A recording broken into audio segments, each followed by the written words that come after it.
Hey everyone, welcome back to Pushing Film. Some time ago, an agent from Lomography reached out to me and asked me if I'd be interested in reviewing their new black and white film, which is Lomography Berlin, Kino 400. And I said, of course I'd be interested. So I want to do a somewhat short but detailed review on the film, and I only had one roll for review, so I wanted to take a variety of different shots with different conditions, subjects, lenses, and even filters.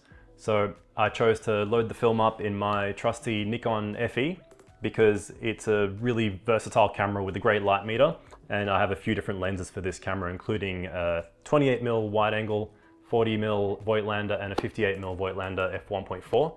So I took it out and decided to do a variety of different shots.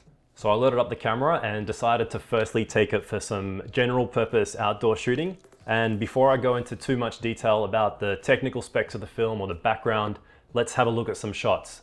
So first of all, you'll see some shots from an area here in Melbourne called the Abbotsford Convent, and I'm going to follow along while I look at some of the footage and shots while you guys do. And after that, you'll see some shots from when I took the camera with me to a local Sunday market. All right, let's check it out.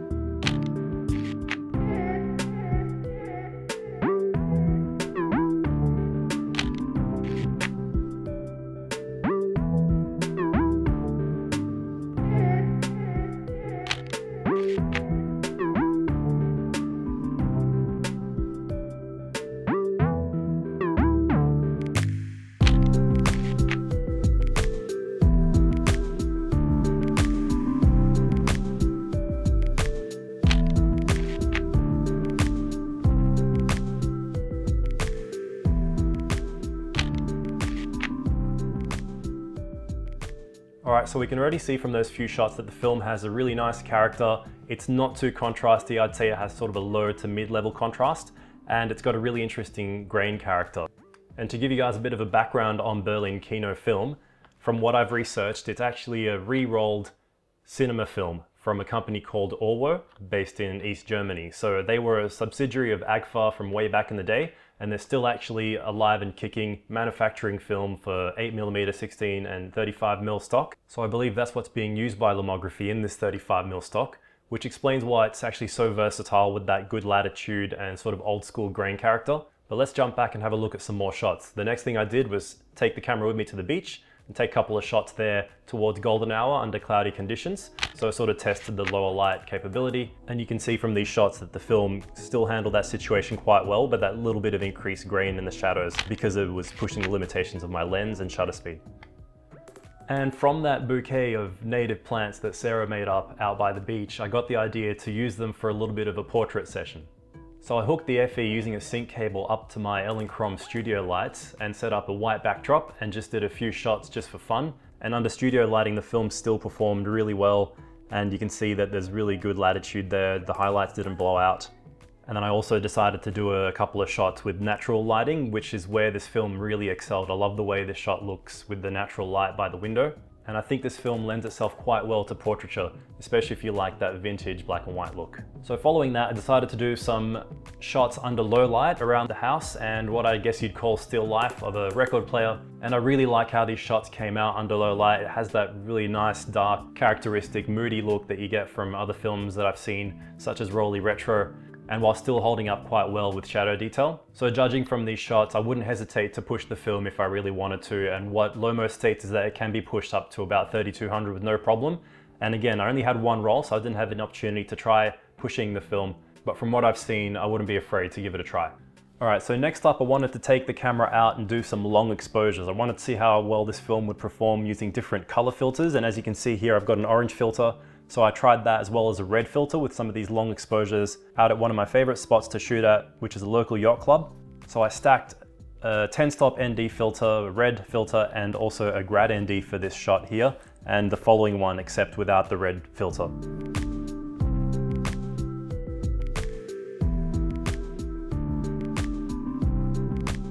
So after doing a few long exposures, I decided to go for a little walk down to the pier in the same area. And because there's a few local fishermen there quite often, I thought I'd sort of hang around, take a few shots of those guys and just a bit of documentary style stuff, including sort of like a street portrait of the second fisherman.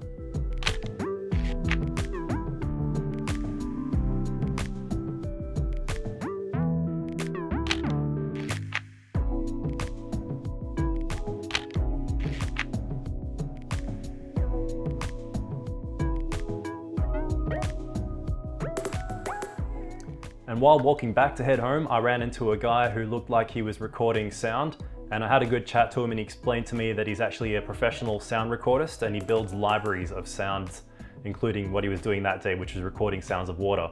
So I had a good chat to him, asked him to take a couple of portraits because I thought the way he looked with his equipment was quite interesting. And again, I really like the way this film works for portraits. And then there was a moment where the sun decided to break through the clouds and it became a little bit more golden and higher contrast. And you can see the way that's reflected in the shot. So I walked around and just finished the roll in this location, took a couple of shots, including this last one with the red filter, and decided to go home and develop the roll. Now on the subject of development, I used one of the recommended options on Lomography's website, which was Kodak HC110. And that was pretty lucky because it's what I've been normally using for a while lately. And I then scanned the film using my Epson V800 scanner with the factory Epson software. After that, I even decided to do a couple of prints in the darkroom, including one of the long exposure shots that we saw earlier. And one of the things I notice about the prints is that obviously the fact that this film has a lot of latitude, it's a little bit lower in contrast, gives you heaps of versatility for adding contrast filters during printing if you'd like to do that. But with this shot here, it's a little bit softer in contrast, and the good thing about that is it gives you that versatility to add contrast if you'd like it. So when using a higher speed and higher contrast gloss paper, like these 6x4s, I got a much higher contrast result, which I quite like for this film. So my thoughts on this new black and white film from Lomography is that it's really nice, it's quite versatile. It has really good latitude. So as you can see in some of those shots, there's plenty of shadow detail. It works well under a variety of conditions, and it gives you that versatility to combine with filters, especially with black and white films. You get that option to use filters like yellow, orange, and red. It's a great black and white option if you want your film to look like film. And I decided to do a bit of a grain comparison. As you can see here, I've got it on the right-hand side with an old Fuji Neopan 400 on the left-hand side. Even though they're both 400 speed films, and Neopan is known to be quite a grainy film, the grain is still a little bit bigger on Lomo, but also smoother.